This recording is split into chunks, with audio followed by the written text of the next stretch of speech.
Hello everyone, I'm Jen and welcome to another episode of Monogamish Pod. It is the first episode back after the hiatus, and I know what you're thinking. Girl, where have you been? It's been a long ass time, and the answer is yes it has. And I have been busy because your girl has been working. But employment sucks, I hate it. I've been working this whole time, by the way, but I was doing different things. I went back to a more demanding job, and let's just say I'm doing it for a very particular reason. And that's that. So, for this episode back, you would think I would come with some supersized episode content. But honestly, that's not quite what's happening today. I do have an interview to play for you later in the episode with my special guest, Rowdy, to talk about his journey. See, I said his. Into polyamory and kink, and how kink has helped him access his polyamory. It was very interesting. I will play that interview clip for you in a bit. Until then, let's catch up. Your girl was in New York for about a month for a work thing. I don't live in New York, so that meant staying with people. Great friends, of course, great friends of the pod as well. It didn't really offer the best environment for recording. It wasn't like I could just pop out my mic and stuff and be like, I'm sorry, could you be quiet for an hour so I could record my podcast? No, that's not how that goes. So I decided to focus on work and spending time with my friends instead of recording podcasts for y'all. And if you were on the Patreon, you did get a very unhinged podcast episode this week. Just putting that out there, giving you an update on my personal life. And that was a thing. A lot of things going on there. Health-wise, I'm better. I'm a little bit better. Not great. Going through it. I did have a moment of my body breaking down on me a little bit a couple weeks ago. Just sheer exhaustion. I was sick. I could barely keep food down. It wasn't COVID. It wasn't monkeypox or anything like that. It was just my body was you should sit down. And so I did for a few days, and that helped a bit. I had other stuff going on as well that I had to take care of. Celebrated a time with a good friend for their birthday. Got exposed to COVID-19, tested negative the whole time, but I still stayed in the house and my precautions, all those things. Now I'm back in the real world of sorts. But while I was gone, there were some interesting things happening in the news, polyamory related. Can we talk briefly about this cruise ship brawl situation? Because apparently some brawl that involved 50 or 60 people broke out on a Carnival cruise because of an alleged threesome? I had so many questions just hearing about this and reading this, and it was our people. That's what happened. There is a video of it going around online. Of course, I will link to it in the detailed show notes on the website as per usual. But it seemed there was some kind of threesome that occurred, and one partner, the one who wasn't invited, confronted the other people on the dance floor, in the club, on the ship, and then they were pushing each other, starting to fight. And so apparently this fight went 5 floors on the ship, and it lasted for over an hour. I don't understand what all this stuff was, but of course I was in that club. There's alcohol involved, probably smashed beer bottles, all these things. They were talking about some minor injuries from cuts from bottles and things, but we out here dusted up over threesomes on cruise ships now, apparently, and I am I don't even know what to do. So I have a lot more questions about the actual alleged threesome that took place. So were you asleep in bed when your partner snuck out to hook up with another couple? Were you out at the club and your partner said they were going back to the room, but they went to the other couple's room? I want to know the level, what happened here? What actually happened? Why actually are we fighting? But I don't think they're gonna tell me. If y'all know who was involved, tell them to hit my line and give me the insider info. They don't got to identify themselves. I just want to know. So they can just tell me. They can tell me. It's fine. Well, I'm cool with it. They can tell me. You know what I'm saying? They can tell me. So that's number 1. Number 2, apparently vabbing is back in the news. Because, vabbing, people who don't know, is using your natural secretions from your special place as perfume for pheromones or whatever to attract partners, I guess. Now, Shan Boody had talked about this a couple of years ago, mentioned it in her book as well, I think in The Game of Desire. And now some white people are talking about it on TikTok, and it's now newsworthy again. Oh my God, this new thing people are doing, vabbing. And I'm like, new? No. I'm sure people have been doing this for a long ass time. Someone mentioned it to me recently. They were like, oh yeah, that's that whole hoodoo thing. And you try to tie a man or something like that. And I was like, oh, I thought that was sweat rice. And they were like, what is sweat rice? It's like when you're cooking a pot of rice and you just steam your special bits over the pot of rice and let the natural juices flow into the pot, and then the person eats it. There are people out here doing stuff. So be careful. This is why you can't eat from everybody. Do you think vabbing was involved in this threesome, bro? Because that's a whole nother level to it.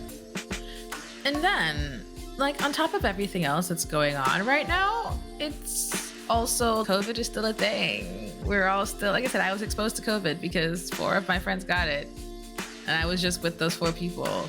And some other people who I wasn't around also have it, because this new variant is spicy. Oh my God. And it is ripping through people like so quickly. You are testing positive within 2 days of exposure. Like, you're feeling symptoms and testing positive. It's wild. But I have noticed the at-home tests are not necessarily picking it up, which is an interesting thing, right? I'm sure the people who know more about the sciencey stuff to this than I do, but certain variants don't pick up well on these at-home COVID tests. So that's something to think about. If you have symptoms, then you need to go and get a PCR test. And you need to verify that you are actually negative for COVID-19. And it's like a sinus infection or an allergy or whatever. Because if you don't, you're just out there spreading the rona to people. And then also in fun news, monkeypox is a thing. And there is a lot of it. A lot of people have it. It is super contagious, apparently. I gotta just be inside. I'm not trying to get monkeypox. I'm not trying to get COVID. I'm not trying to do any of these things. I work. I sit my ass inside my house. Occasionally I see my friends, and that's it. There's just a lot fucking going on. There's a lot going on. And this is just in the past like week or two. This cruise ship, bro, they posted about this on June 30th. Let's not even talk about this Roe v. Wade situation and everything relating to that. So I think I've talked your ear off for about 10 or so minutes now.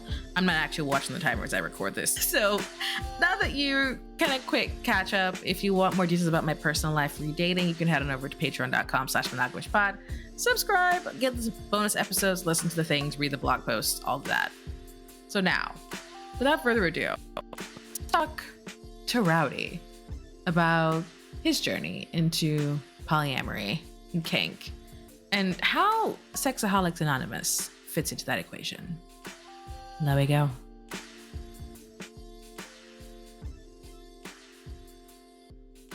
I have a guest with me. When I don't have guests, I think you all don't like those episodes, just to let you know, because they get way less downloads and plays. I'm like, wow, you hate the sound of my voice that much? That's why I bring people on here. So, you know, I'm not alone all the time, and I get better plays. So today with me, I have Rowdy. Rowdy, I actually met randomly at a house party. It was a games night. It was a games night. I made friends. That's what I do. And then I went to an event at a what do we a dungeon. A dungeon. See, we call the Crucible a dungeon. I went to the Crucible and there they were again. I was like, oh my God, what are you doing here? This makes sense considering how I met you. Rowdy, why don't you tell the audience a little bit about yourself? How's it going, everyone? Happy to be here. I have been polyamorous ethically for 10 years now, and I co-run a group called Black and Kinky in DC. It's sort of like educational and kink space for POCs to, become more comfortable in the kinky community, which is predominantly white. And I've got 3 really dope partners. And yeah, I am an extroverted extrovert. Living his best life. That's what he's doing. Living his best life. So thank you for agreeing to be on the pod today. Of course, I brought you here to talk about yourself with some carefully guided questions by yours truly. And by carefully guided, I mean I asked them usually on the fly. So we're just going to roll with it. You said you've been ethically polyamorous for about 10 years. But what about prior to 10 years? Were you just not practicing polyamory at all? Or would you say it was more like, in these streets, just I was a playing cheater. around? I was You a were a cheater. cheater.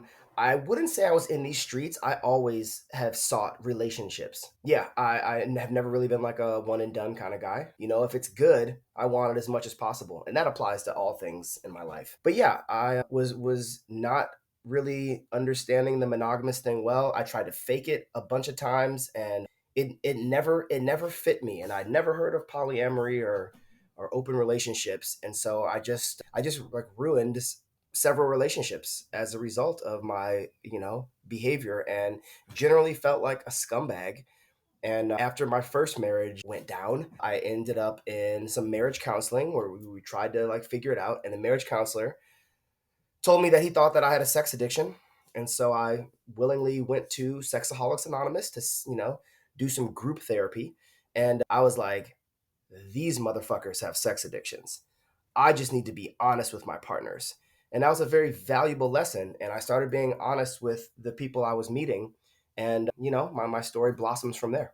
Oh, okay. All right. So this is not really related to polyamory, but what is Sexaholics Anonymous like? I don't want the details, of course. We don't want anyone's private information. But what is that experience like? I mean, of course, when I personally had never been to any kind of anonymous meeting. So all I see on TV is the, hey, I'm Jerry and I'm an alcoholic. Hi, Jerry. Yeah, that is kind a of thing. Is That that is how it? it is. That is how it is. And there's like, it's sort of like a faith-based, all the anonymous, you know, drugs anonymous, alcoholics anonymous. There's like a shoplifters anonymous. There's like, there's a ton of them. And all of them sort of follow this like faith-based program where you kind of like start by like being like radically honest about your journey and like what your triggers are. And of course you've got to like aggressively give up whatever the vice is, right? Obviously you can't drink in AA. And in Sexaholics Anonymous, you can't have an orgasm unless it's with your spouse. Right? And so of Wait, course, yeah, no masturbating? no masturbating. And you ever Mm. seen the chip? They give like a chip. Yeah. Yeah, and so you get a chip based on like how each month like of no masturbating or no having sex outside of marriage, you get a chip. And a side note, none of the motherfuckers in their spouses want to have sex with them. Like they're in Exactly. trouble. Like that's kind of the point, right? You're going to Sexaholics Anonymous because you have violated the sexual boundaries of your relationships. And so as a result, your partners no longer trust you. And so Yes, they don't want to exactly. engage with you. Exactly. It was bad. But I was dialed in because I don't do things halfway. And so I was, doing it. And I remember several times I got to the point where if I was aroused and my pants were tight, I could have an orgasm. I I could mean, bring myself to orgasm spontaneously just from the friction between my dick and my pants. that sounds like a skill, to be honest. I It mean, was I don't see impressive that the as a first bad couple of thing. times. It was impressive, and I was like torn between like whether I should acknowledge that in the session or not. I did not. Yeah, they don't need to know all that. Like, because technically it wasn't like an induced orgasm. It just happened. It's like a wet dream. Do you classify wet dreams in the thing? No, you Yes, don't. very lucid, and I ended up going like several months, multiple times. I'd stayed in the program, for like a year and a half, just because it was interesting. You know what I mean? It was interesting to be able to be in this open and honest space, and it was like wild hearing their stories. It was very entertaining. Yeah, and so I would go like 2-3 months at a time without masturbating. It was crazy. I mean, so this is now, it's going to delve a little bit sexual for just a moment. Does this play into any kind of sexual preference now? Like, are you into edging or anything like that? Great question. Yeah, so I am into edging now, and from that time, I've been very intentional about being like a better lover, if you will. I was a very, very selfish lover previously, sort of like not prioritizing my partner's orgasms.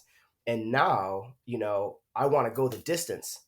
I want to go the distance and make sure my partner has several orgasms before I do. And so I do practice edging now, not for like weeks at a time like some of these people out here, but yeah, every time I masturbate, I like to edge myself a couple times before I finish. See, And it helps. I It knew it. helps. It does That help, was but I smart. knew it. How did I you how did I knew it. I put those dots together. I'm like, huh, if they're making you do this and you did this program for X amount of time, this sounds like something that would have developed as a result of that. Yeah, that was very astute of you. I didn't even know the term edging back then. This all happened like 5 or 6 years before I learned any of the terminology. Yeah. Yeah. No, that's good to know. Okay. I'm gonna pull it back now. I'm stopping sexual for just a minute. Let's talk more about you and your life and your journey. So you Sure, did sure. Sexaholics Anonymous. Obviously you were not a sexaholic. You've definitely confessed that. You're just like, I was just a cheater, which is fine. So you've completed the program, you're out there in the world, you're dating. I assume there was like a ban also on like dating since you're supposed to only be with one person while you're in the program. So how does this experience there translate into your dating life at that time? Are you practicing the same radical honesty like, yeah, I'm going to be sleeping with multiple people, I'm dating multiple people, this is the life, or did you kind of revert a bit? No, no, no. Once I came out of that program, and still to this day, like when I meet someone and I'm having like a positive interaction with them, that is, leading towards like the whole like, oh, let's exchange information. Not so much now in kink, you don't have to be like, oh, by the way, I'm polyamorous. But outside of kink, I can't wait to tell people that I'm polyamorous, right? And for like a lot of men out here who could be living their best lives along with me, that is a really scary prospect to be vibing with somebody and then to have to say, I am not single. I'm dating someone else. Because that's a deal breaker a lot of times.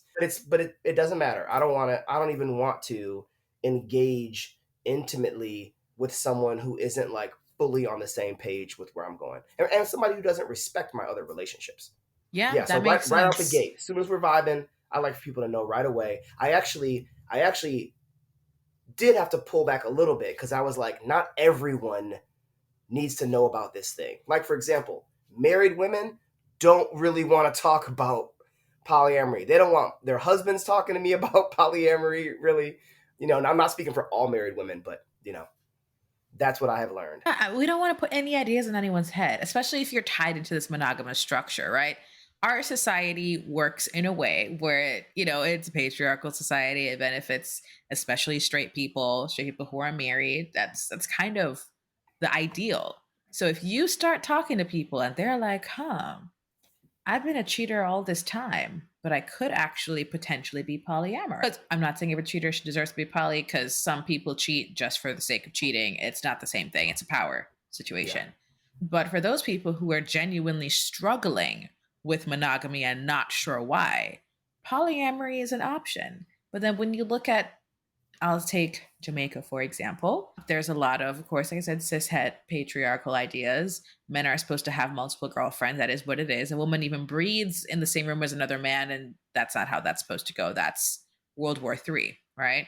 So when you place women in that vulnerable position of having to be constantly, I guess, this version of themselves to uphold the patriarchal standards and maintain this intense monogamous relationship, and you give men these options, it's not it's not going to go well for either party in the long run.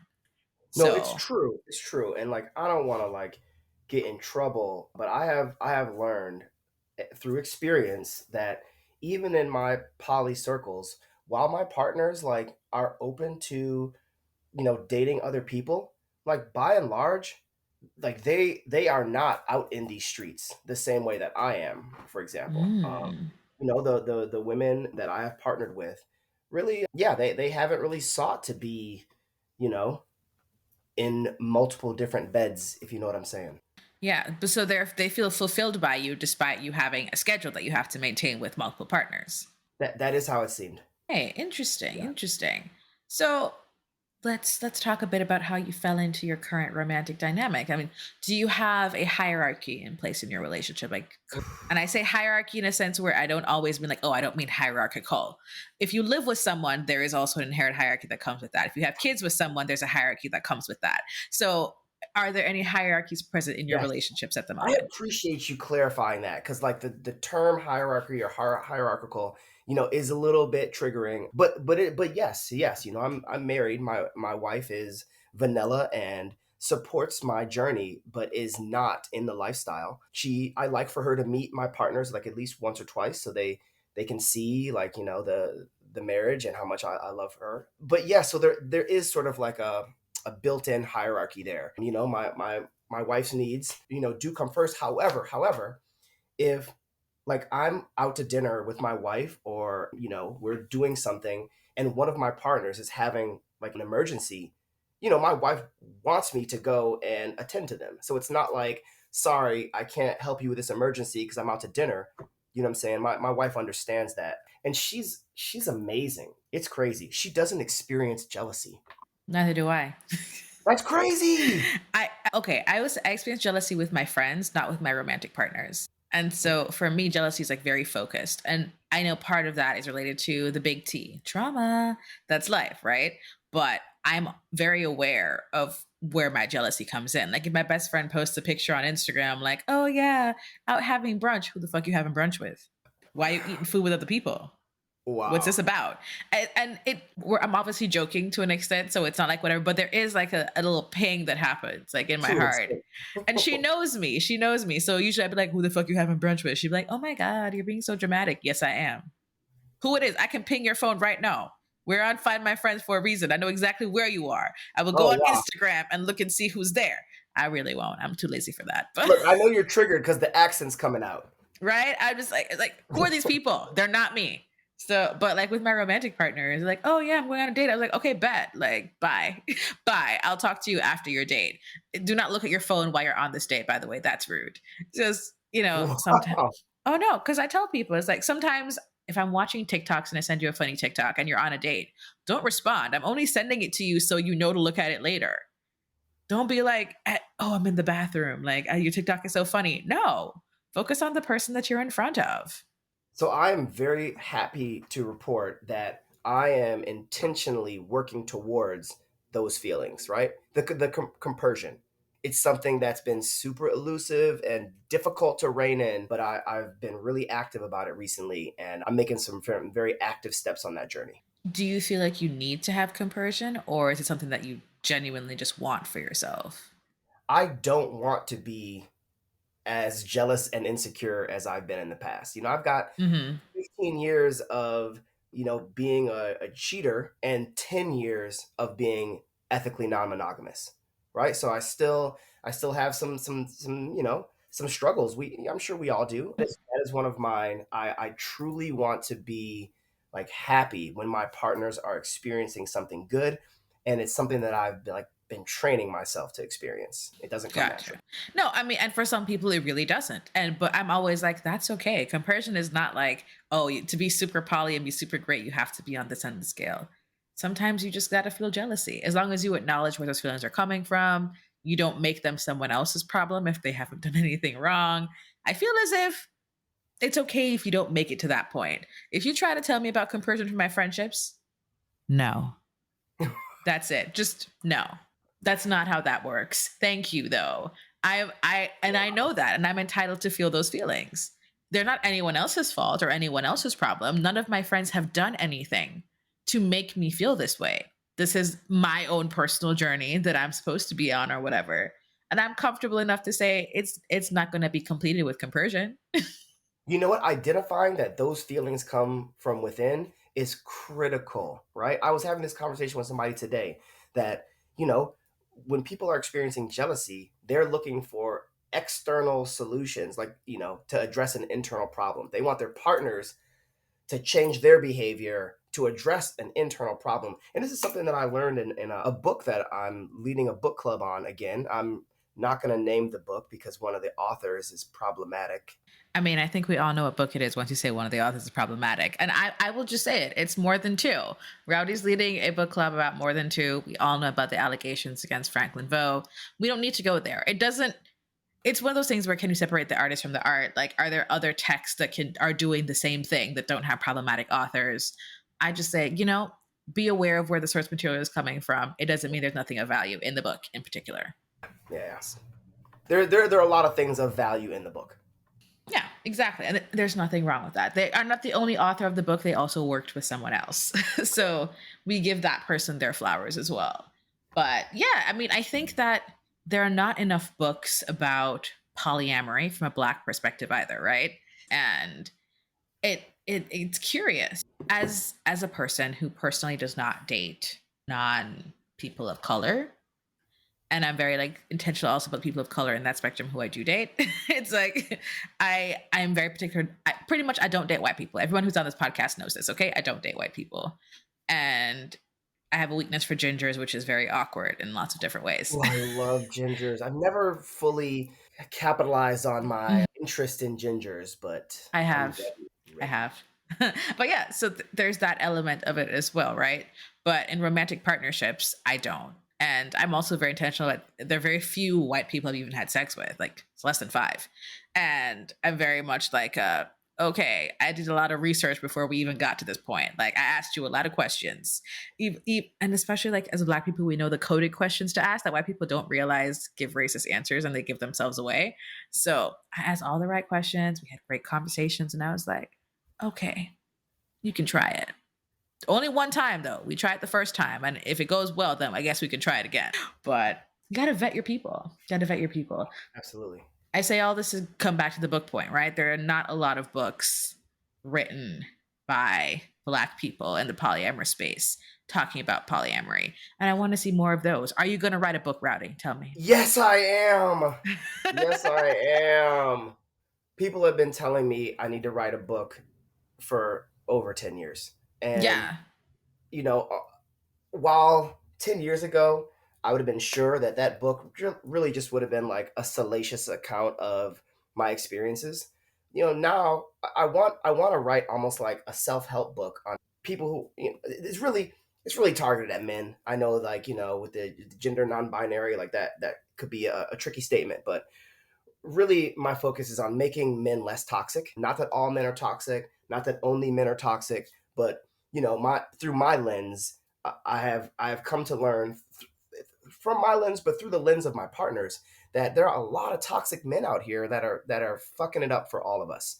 And if I could, in any person with a who's willing to listen and potentially consider these things, I want to explain like how they could live like a more thoughtful experience, and to rein in the fruits of that. You know what I mean? Being Okay. radically honest, and yeah, with themselves, like getting some Mm-hmm. therapy too. Okay, all right. So you've got big plans, big Yeah. Hmm. plans. I like Hmm. it. And I think your dynamic is also interesting, right? Because, you're dating multiple women.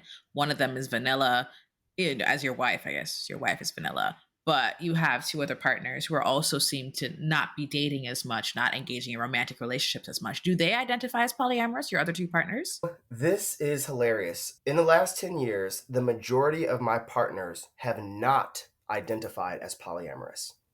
Oh, what about any kind of non-monogamous instance, like anything in that space at all? No, so I've had a couple. I've had a couple partners who have identified as polyamorous. But yeah, that is not the norm. And so really it's kind of like been like people sort of like on this ride with me, people experimenting along with me, which has been really cool. But yeah, but several people have identified as being polyamorous, and I've had some really cool metamors. I have a metamor who like I'm still cool with. And yeah.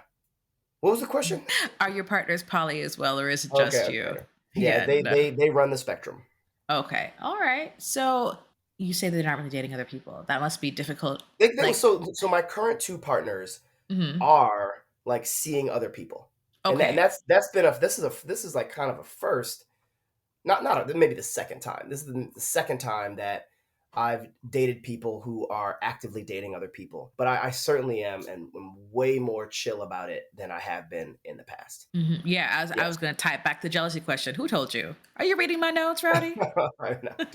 I think it's good that you're having this experience, as rare as it is. You seem to attract, in a sense, monogamous women. Why do you think that is?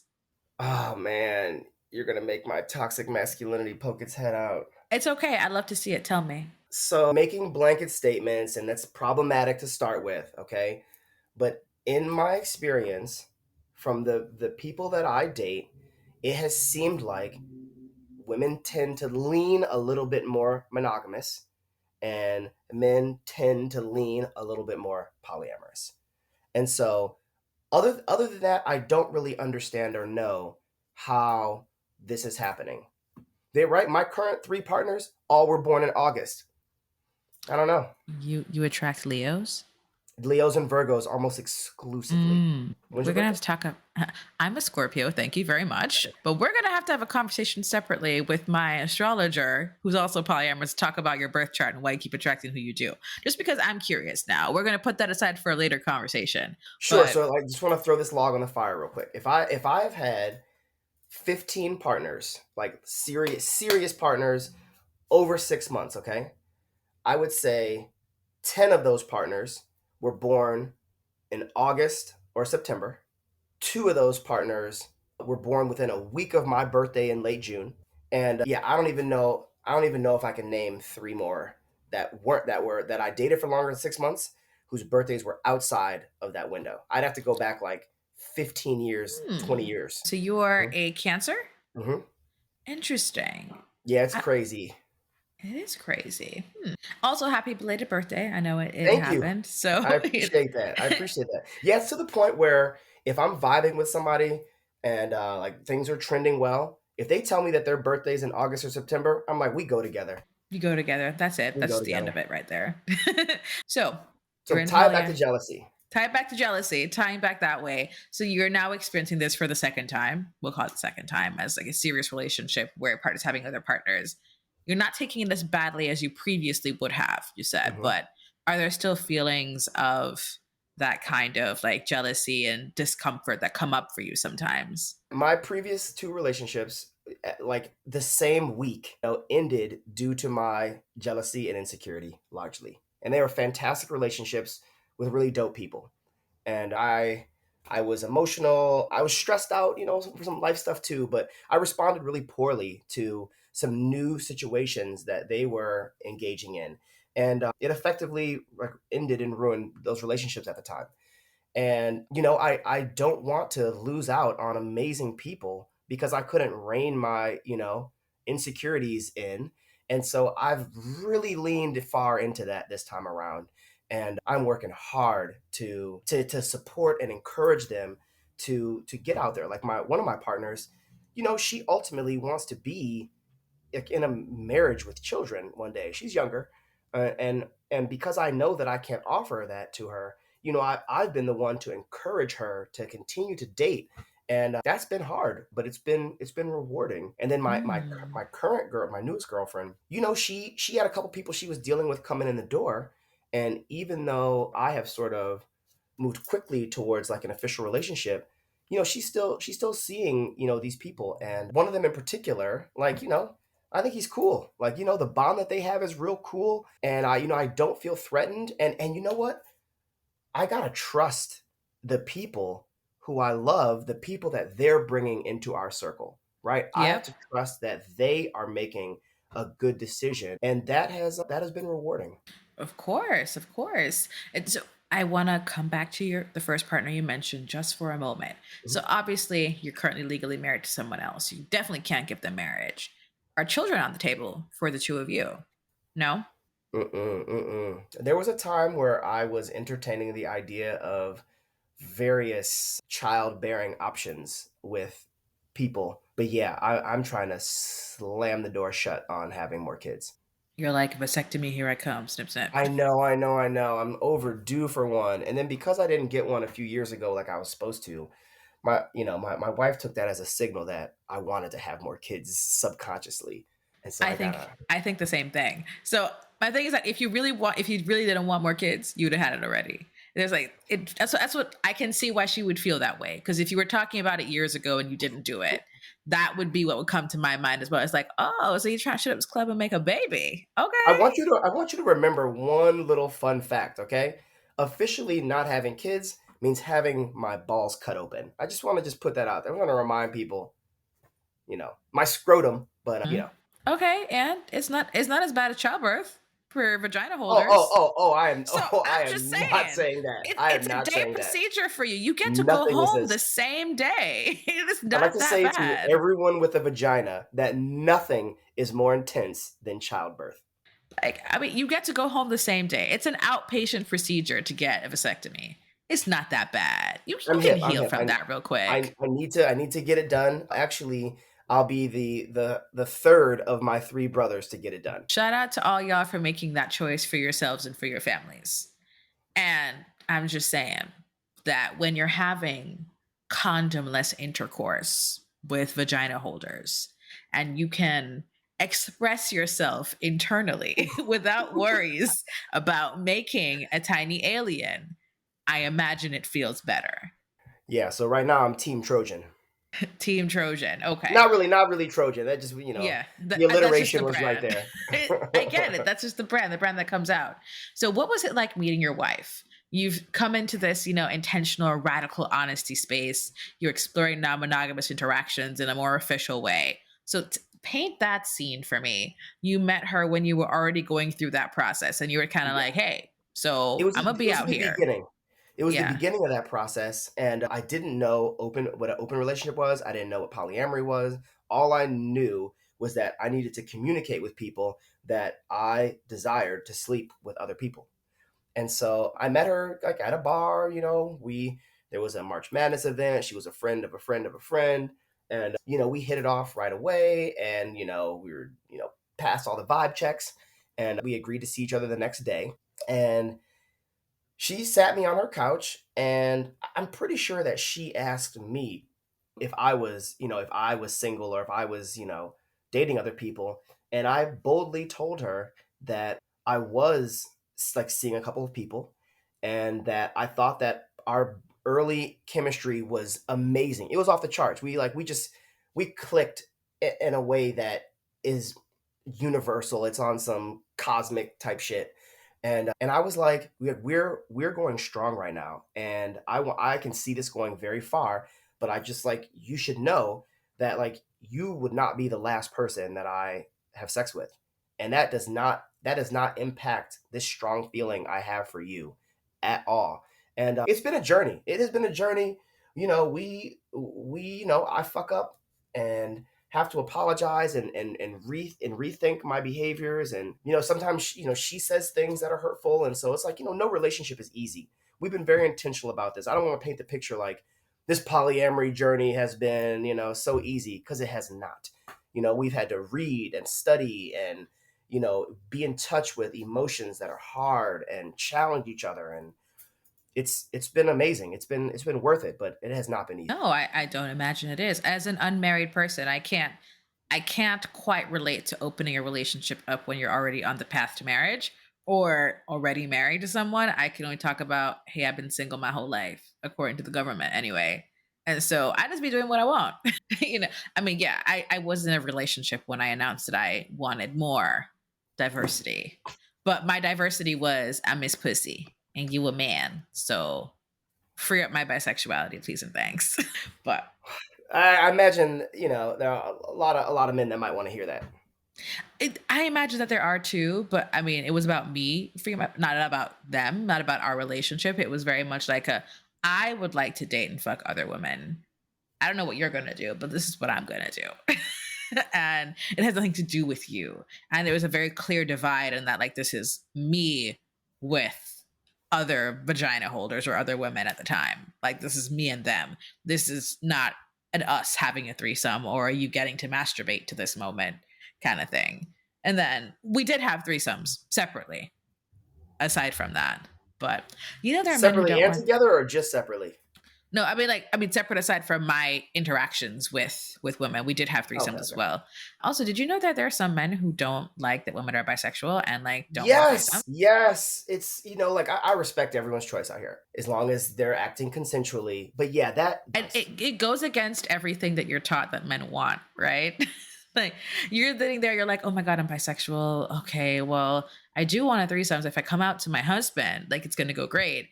And then your husband is like, You know what? red I do card. know. I do know a couple of dudes whose girlfriends have and wives have left them for women. So it's an insecurity thing. I suppose, yeah, I suppose. So, and I will say this because a lot of we all know that biphobia towards men is rooted in homophobia, and we all know that. So I've heard that a lot from women about dating bi men. Like, oh well, I can't compete with a dick, or like if he likes dick, then he's really gay.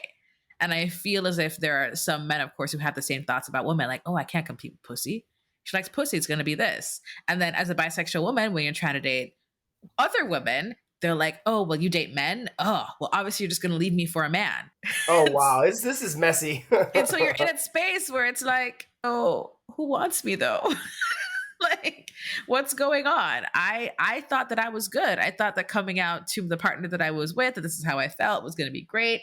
And now I'm just single all the time. There's every reason to be insecure about a thing. You could be insecure because somebody is giving your partner something that you can't give them. You could be insecure because somebody's giving your partner the thing that you give them, but differently or better. I mean, it just.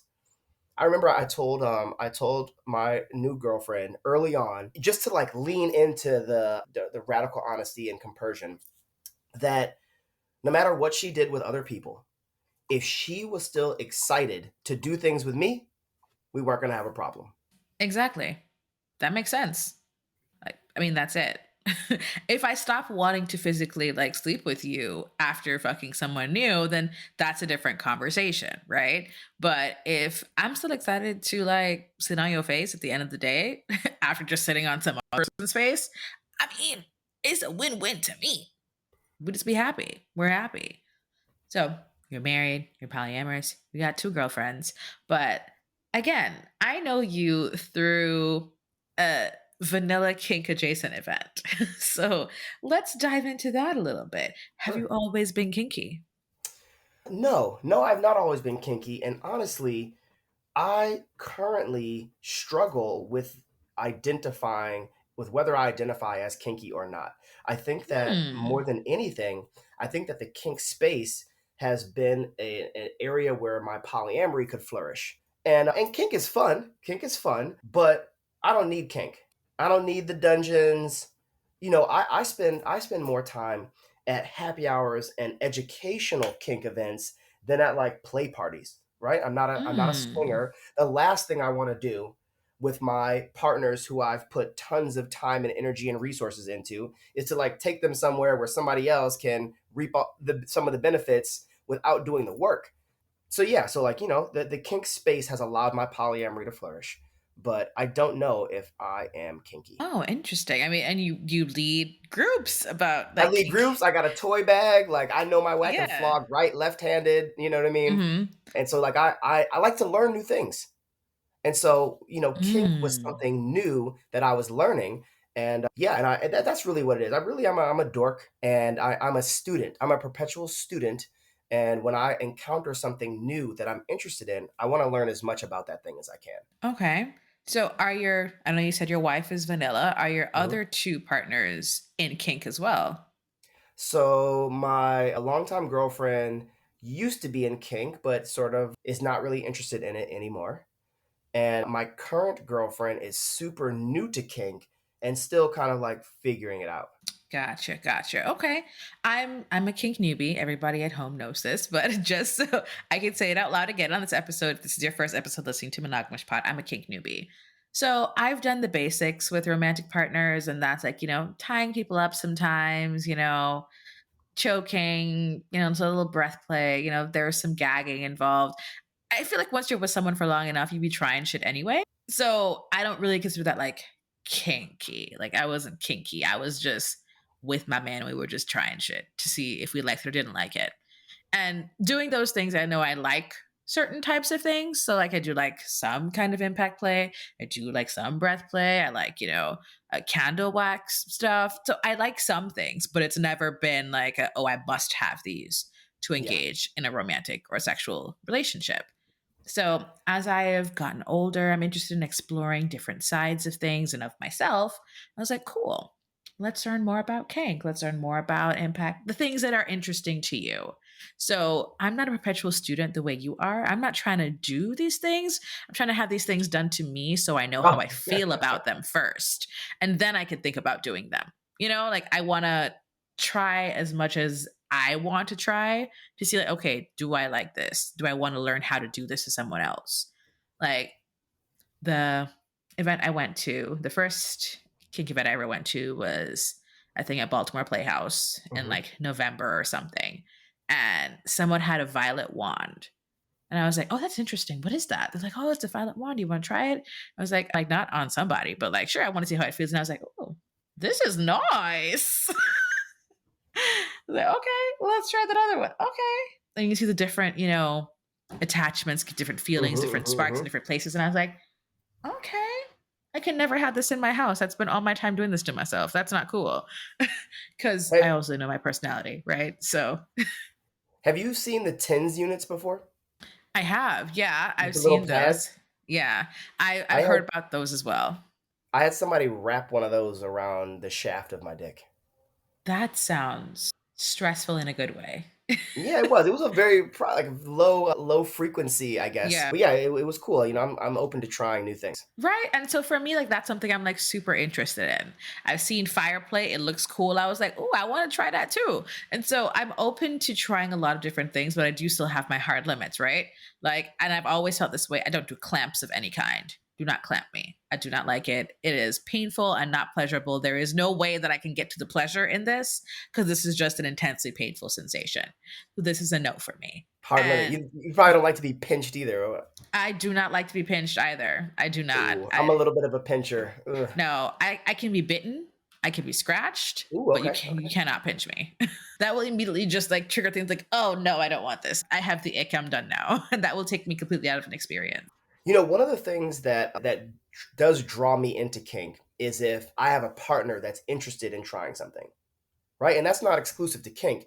If I have a partner that wants to try a new thing, I want to be the one to, introduce that thing to them. I want to become like as much of an expert as is reasonably possible on that thing and to be the one to show them this new thing. As you know, I'm open to like taking them somewhere where they can experience a thing. Like that time I was at the Crucible and this dude was walking around with a sign that said, "Ask me about foot stuff." And I was there with two people. I had him come over and service their feet, which he eagerly did. And but yeah, but if I can do a thing to my partners instead of having someone else do it, like I would love to be the one to do the thing. But if it's like some advanced level stuff like fire or fire flogging, I want to let the professional do it. Yeah, you let the professional do that. That sounds safer. Hey, So, speaking of fire, real quick, mhm. next month's a Black and Kinky event at Crucible on July 28th is a fire, wax, and electro event. You had these events when I'm not going to be in town. I'm supposed to fucking be in Norway on that day, and I hate it here. I'm sorry, Okay, Norfolk, Virginia? Nor Norway in What? Norway, the country. Obviously not looking for a partner. Yeah, I guess not. No. Every time you host these events, I'm not in town and I stay mad all the time. I'm just like, wow, you choose the one day that you know not going to be here. Not that you're consulting my calendar to make these, but you're like, oh, it's like fire. I'm like, oh, I love fire play. I want to go. And I can't. I made a Fet Life account the other day, y'all, for listeners at home.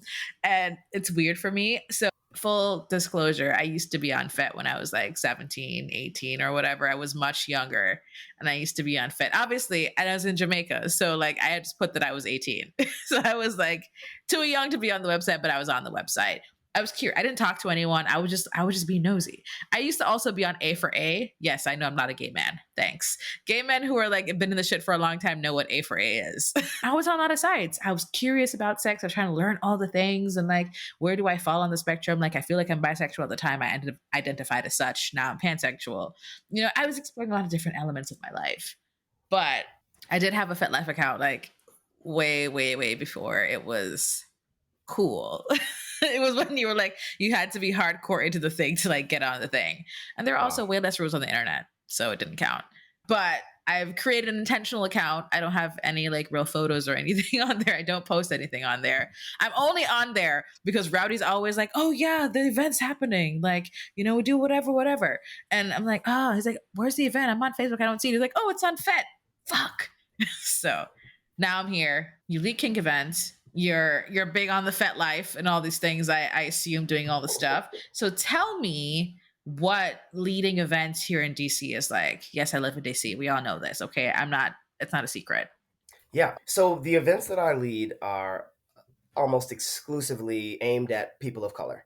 And so, and I've led several different POC groups in Baltimore Playhouse, at Crucible, virtually.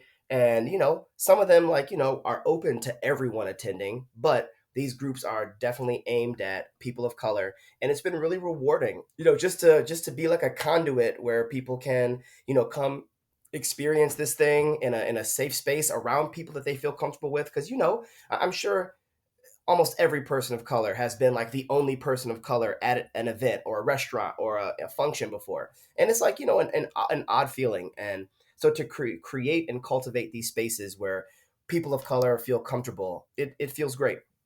I wish I Yeah. could tell my parents. I mean, that was another question. Like, does your family know anything about what you're doing, Rowdy? No, so they don't know about kink. They know about polyamory, but it's a taboo topic, and they have asked to not know. I mean, and that's okay. Don't ask, don't tell, right? There we Yeah, go. we could talk about the Black church on another episode. The group that you lead primarily, that's Black and Kinky DC, correct? Correct. So that's the same on FetLife. Do you have like a Facebook, Instagram, Twitter? Instagram, yep, on FetLife and on Instagram, it's Black and Kinky DC. Okay, so that's who y'all need to follow if you want to get into Black and Kinky events in DC geared towards people of color. So you said that some people allow like the others to come inside. Like, do you allow the others to come to your events? Yes, yes, yes. I was part of a group out of Baltimore Playhouse that was their educational arm, and it was a POC group, and we had meetings every month, and once per quarter, we allowed others to come into the space.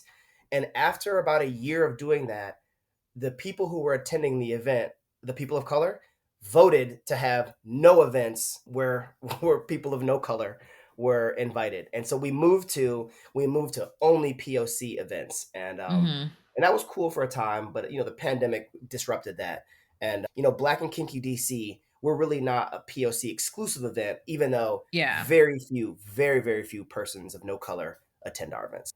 Yeah. It's probably people who are like partnered with Black people Yeah, or people people are of partnered color. with, or people who are just, super allies, or people who stumble into the event and don't realize. Yeah, that happens. So the event that I went to, I was like, who are these white people? Why are they just standing here? Yeah, they But probably weren't there for very long. But exactly. They we just we want stumbled in.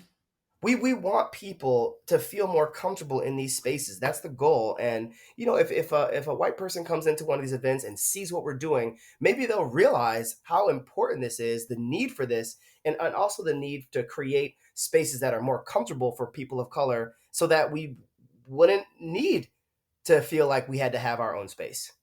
So my question for you now is if you could tell childhood you just learning how to be a cheater, all this shit out here, where you were at right now in your life, like how do you think childhood you would react? And do you have any advice you'd want to impart on them?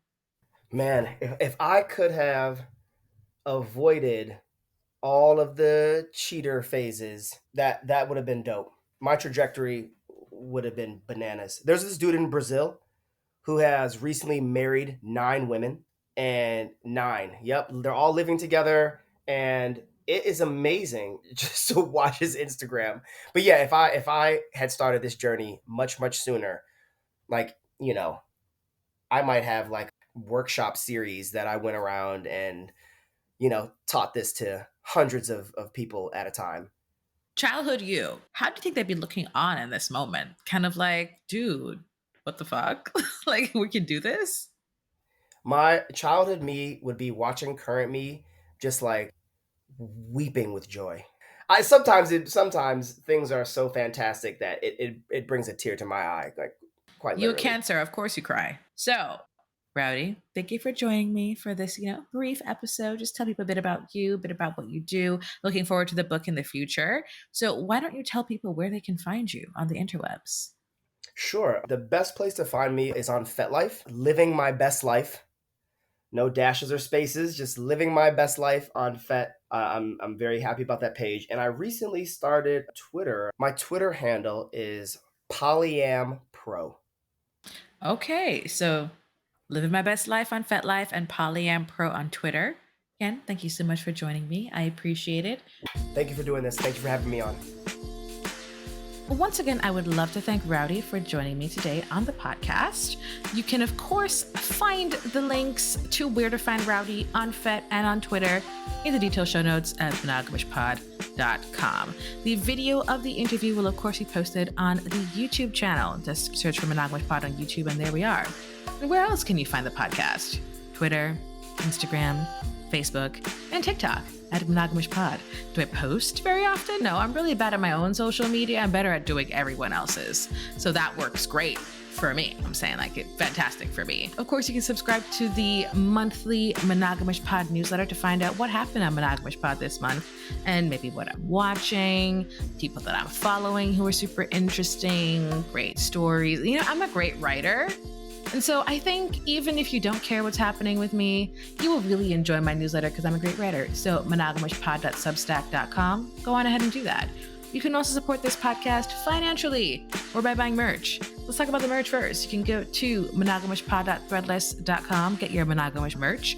I just put some new merch up on there celebrating our Patreon called the Monogamish Brata. The Brata is like the extra. So there you go. I know, very Jamaican of me. I can't help it. The other thing I was thinking about recently is, what do you call your romantic partner that's not boyfriend or girlfriend? And for me, sometimes partner is a weird thing, right? Because I use the term partner to talk about a person's relationship to me in terms of like life partnership, like we've been together for a long time, or as a quick catch-all to be more gender inclusive. I've seen joyfriend, I've seen toy friend, I've seen, of course, you know, babe, sweetie, darling, my love, things like that. So that's gonna be my poll this week. What is a gender neutral word for boyfriend, girlfriend that you use to call your romantic peeps? That's the question for this week. Anyway, if you want to support the podcast financially, you can head on over to anchor.fm/monogamishpod, click the support button. You can support us for as low as 99 cents a month. That's 99 pennies. It's nothing. You can also go up to $1,000 a month, which I would also greatly appreciate. Just saying, just you can do that. I talked about the Patreon, where you actually get bonus content when you subscribe to the Patreon, access to the close friends list on Instagram, access to the Discord server, bonus episodes depending on what tier you're at, ask me anything. It's like you get a lot of access to me on the Patreon depending on what level you choose. So head on over to patreon.com/monogamishpod. You can also just, like, wear the merch. Like I said, we look great. We look fantastic. monogamishpod@threadless.com. You can also donate to me directly because honestly, this is all me. This podcast is all me. You can hit up my Cash App or my Venmo. Have you met Jen? JHEN for Jen. We talked about where you can find it on social media, the newsletter, the merch shop, donating money to me directly via my Cash App or Venmo or Anchor support and all those things. We talked about the Patreon. We talked about a lot of stuff in addition to all the weird things I mentioned earlier. Let's talk about officially where you can find the podcast, like Anchor, Apple Podcasts, Google Podcasts, Spotify, Podbean, Podbay, Podchaser, Stitcher. We're kind of everywhere. We're kind of wherever you get your pods. And of course, like I said, the video for this episode will be up on the YouTube channel. And so I think that's all I have for you today. I don't think I remembered to say anything else or need to say anything else. But once again, I'm Jen. This is Monogamish Pod, and see you in 2 weeks. Bye, everyone.